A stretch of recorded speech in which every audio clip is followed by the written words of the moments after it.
Do you hear that? No, you don't, because my laptop doesn't have a fan. But as you can see, look at that inception.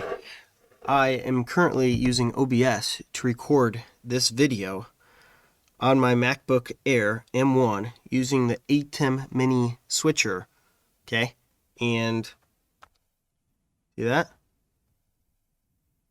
No big deal. From an IT person, I have to keep reminding myself, it's not about the specs. Hey guys, I'm Scott with Before You Buy, where we do product reviews to make sure it's what you want before you buy it.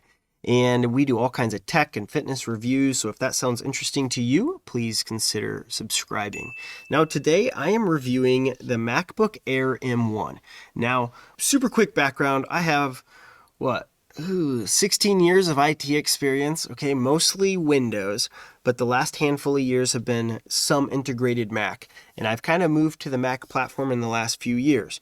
But I try not to be a fanboy of any platform. I've used Android, I've used Windows phones before they were cool. Were they ever cool?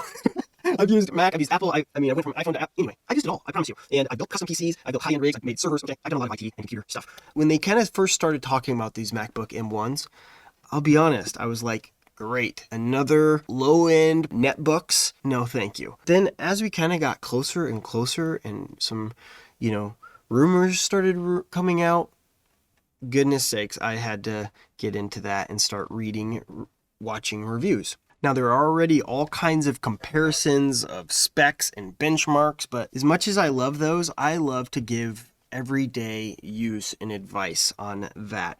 So I'm going to do just that. So coming over here, their build quality, I didn't wipe this laptop down. You can see my sweaty palm marks and everything, okay? Because I want to give you an honest build. The trackpad is unbelievable, and it's big enough. The keyboard spacing is just about perfect. I wouldn't want it any smaller. And obviously, these teeny speakers here, they actually sound pretty decent. Let me see if I can. 2020, you want to know which massage gun's the best? Well, I can tell you one thing. One of those. It's one of those. But the speakers are a little tinny because they're super tiny, but incredible volume out of these. And I will say that I'm actually very impressed that you do actually get some bass somehow. Now, the reason I chose the Air and I chose the base model 256 gig with 8 gig of RAM. Now, I'm a creator, editing videos, recording videos. I'm trying to do it all. I remote in to work using my own computer and all that. But the reason I went with this one, I wanted the Air because I've had a MacBook Pro for the last couple of years, and that front starts to kind of dig into your wrist. But at the same time, for me, I didn't want the Airs because they were way lower powered. I would argue that they weren't enough power. In fact, you can even see my recent video I made 6 months ago or so on the MacBook I actually recommended for creators was a 15-inch 2018 MacBook Pro. Okay, 16 gig of RAM. And now I feel like I almost got a downgrade, but I also got an insane upgrade. So yes, I know specs are important for some people. And again, I'm not going to cover specs. There's all kinds of incredible reviews out there. In everyday use, I can tell you, everything feels super snappy. I go to launch a program, boom, it's there. I go to edit, boom, it works great. Now, where have I noticed some issues? So this is an ARM-based processor. Now, to spare you some nerdy details, that just means it's more of like a mobile-based processor, but it's incredible what they've been able to do with that and even allow other apps to run on top of it. Now, I've only had a problem with one app. It worked for, 2-3 weeks or a week probably, and it stopped working. I reinstalled it, worked great. That's about the only app issue I've had with this.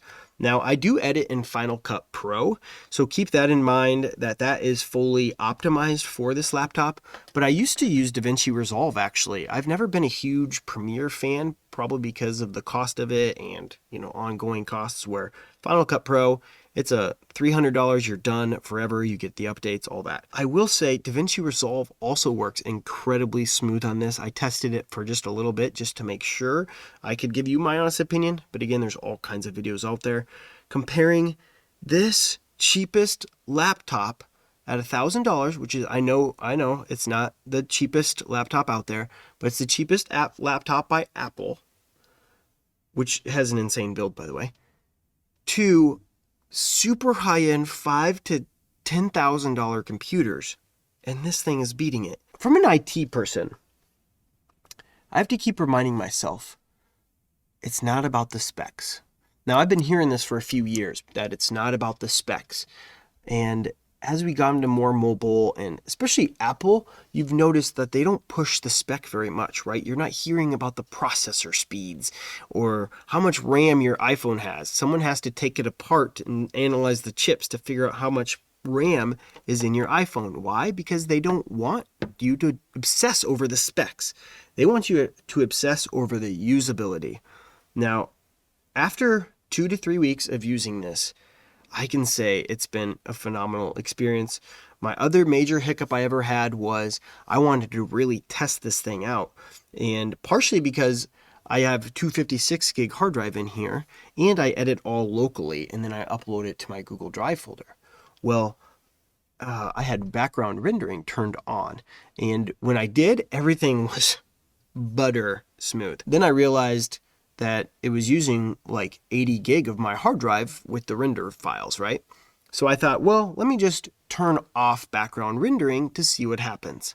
And that's when I noticed some stuttering when I'm editing multiple 4K clips at once. Okay, I'm American Ninja Warrior. I just submitted my American Ninja Warrior submission video, and I had multiple 4K clips. I was kind of overlaying. You can see 2 to 3 of them at one point, I know. And if I would slightly move them or cut, trim it as it was, the playhead was going across it, it would stutter and I'd have to stop and start the video again. Now, that's insane, okay? The fact that this low-end computer with no fan can even do that, I just can't fathom this, okay? It's not about the specs anymore. This computer's insane. I'm not saying that this is the best computer in the world. I'm saying that most creators, though, small to medium-sized creators, if you have, hundreds of thousands of subscribers and you're recording in 6K, maybe this isn't the right one for you. I would even suggest wait for the next computers coming out. But if you're recording in 4K or even 1080p, this video's in 1080p because I use my Atem Mini Switcher here. I highly, highly, highly suggest one of these computers if you're looking for one. Here's how much trust I have in this thing. I'm literally recording in, right, so you can see here, I'm literally recording my video with it. This is not plugged into power either. I got my monitor to come over to here. That's this monitor here. That's the only thing this is doing. And this plugs into my Atem Mini, which is sitting right over here. And as you can see, if you can look closely here, it is not plugged in. In fact, at one point, I wanted to test the battery life out. And this was day number 2 I got it. So I fully charged it. And what I did is I hooked it up to my 4K monitor. I was writing scripts that day and watching YouTube videos and listening to music. Okay, so no editing, but a lot of browser work and stuff like that, background, Spotify, whatever. And I was able to work for 6 hours. And then later that night, I unplugged it from the monitor and used it for another hour. You know what the battery life was like after that? 45% left. Insane. I mean, that's what I absolutely love about this, is now I know I can go multiple days pretty easily with this laptop. When I'm going across town or throughout the day, I know I don't need to bring a charger with me, period, the end. If it's got 50% battery life, I don't even know if I would need a charger. How crazy is that? Think about that for a second. It's incredible.